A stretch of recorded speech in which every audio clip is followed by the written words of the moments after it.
internationale des droits de l'homme à Djibouti a été placée sous le haut patronage du chef de l'État Ismaël Marguelé.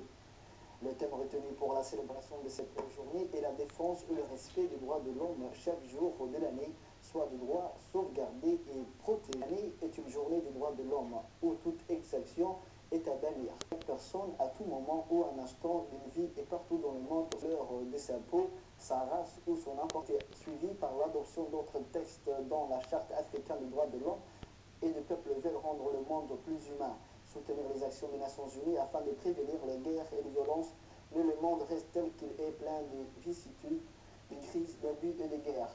Sensibiliser qu'il nous faut rester humain et prévenir tout abus et toute violence.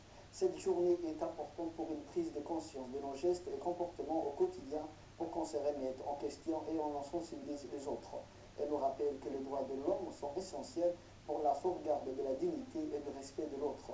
Chaque jour est une journée dans les droits de l'homme, une journée pendant laquelle nous travaillons pour nous assurer que toutes les personnes puissent être traitées avec égalité, dignité et liberté. La commémoration de ces journées qui s'est déroulée au Palais du Peuple a été marquée par de très nombreuses interventions de dirigeants politiques, de défenseurs des droits de l'homme, de représentants des Nations Unies. Se sont d'ailleurs succédés à la tribune officielle ce matin.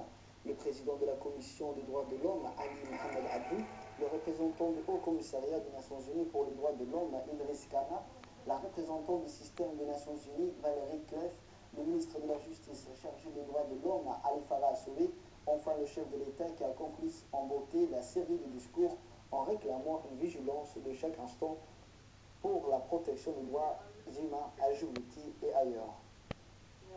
De la Déclaration universelle des droits de l'homme de 1948. Cette journée, en dépit de son emploi du temps sans doute chargé. En effet, cette année, le thème retenu pour cette journée internationale s'intitule Droits de l'homme 365. Ainsi, cette journée se veut l'occasion d'un dialogue national qui englobe l'idée selon laquelle chaque jour de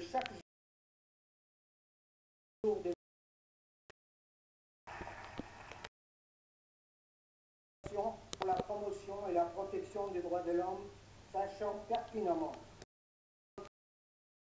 courir et des citadelles à conquérir pour la plénitude des droits de nos représentants du Haut Commissariat des Nations Unies pour le droit de l'homme s'est tout de déclaré attaché aux engagements pris envers les peuples du monde. Selon eux, la Déclaration universelle des droits de l'homme est un important acquis pour rendre les relations humaines moins rigides et instaurer une entente entre les peuples. Depuis l'adoption de la Déclaration universelle des droits de l'homme, les nations ont pu profiter de leur liberté, de simples personnes ont pu en jouir pour la sauvegarde de leur dignité. Écoutons leurs propos. Les droits de l'homme, nous faisons entendre notre voix. Nous dénonçons les autorités qui dénient les droits d'une personne ou d'un groupe quelconque. Nous affirmons que les droits de l'homme sont notre apanage à tous, en toutes circonstances. Qui que nous soyons, quelle que soit notre origine, notre classe sociale, nos opinions et notre orientation sexuelle. C'est une question de justice pour les individus, de stabilité pour les sociétés et les progrès pour le monde entier.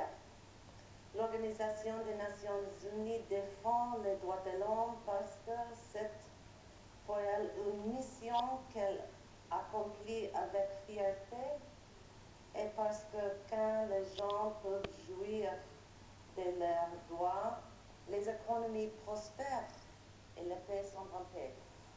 Tous les êtres humains naissent libres et ni la vraie ni la bonne. En outre, le fait qu'elle repose sur un postulat idéologique vicié, elle n'est pas conforme à la réalité. En cela, notre République a voulu transcrire fidèlement les préceptes de notre religion ainsi que nos valeurs culturelles. Mais ne soyons pas dupes, et d'autres encore qui rendent les individus tolérants assure la cohésion sociale et communautaire. Le rôle de l'État est des politiques de soutien qu'ils attendent d'elle. Écoutons d'ailleurs leur réaction, leur